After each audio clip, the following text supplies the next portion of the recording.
এই তোমার চিঠি। আচ্ছা ঠিক আছে।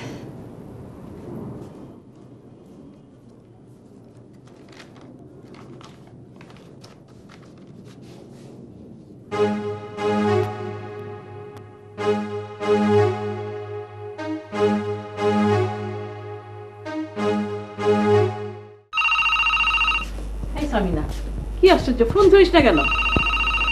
আমার ভালো লাগছে না। শোনো মা, আমার ফোন আসলে বলবে আমি বাসায় নেই।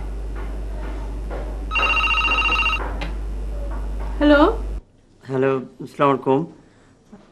সামিনা আছে? কে বলছো? আমি কায়সার বলছিলাম। একটু ধরো। কায়সার নিয়ে কথা বল। না, আমি কথা বলবো না। বললাম না তোমাকে, বলে তো বাসায় নেই। যন্ত্রণা করো কেন?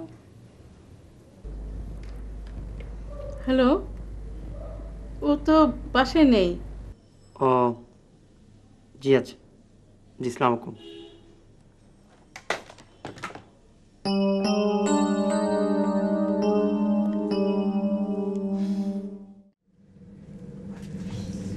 আসসালামু আলাইকুম।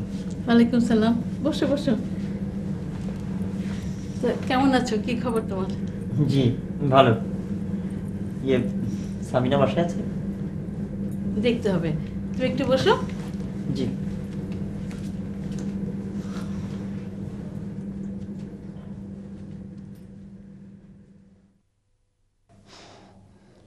বলে দাও আমি বাসায় নেই। বাহ, বসে আছে ছেলেটা, আমি কেমন করে এই জলজন্ত মিথ্যা কথাটা বলি? নে ওঠ, দেখা কর। না, দেখা করতে অসুবিধাটা কি? এত কথা বলতে পারবো না। গিয়ে বলো আমি বাসায় নেই, ব্যাস। আমি মিথ্যা কথা বলতে পারবো না।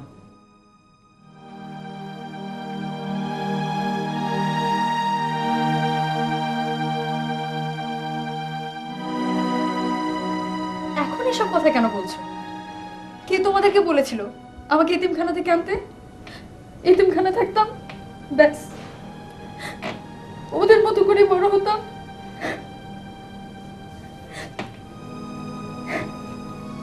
থাক, কাঁদিস না।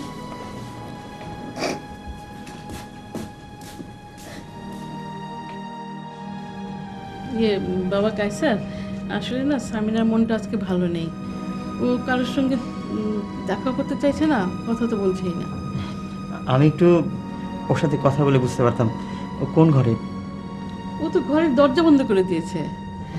তুমি কিছু মনে করো না, ওর মনটা ভালো হলে ও তোমার সঙ্গে ঠিক যোগাযোগ করবে। ঠিক আছে, আমি তো আসি। জি, আসসালামু আলাইকুম।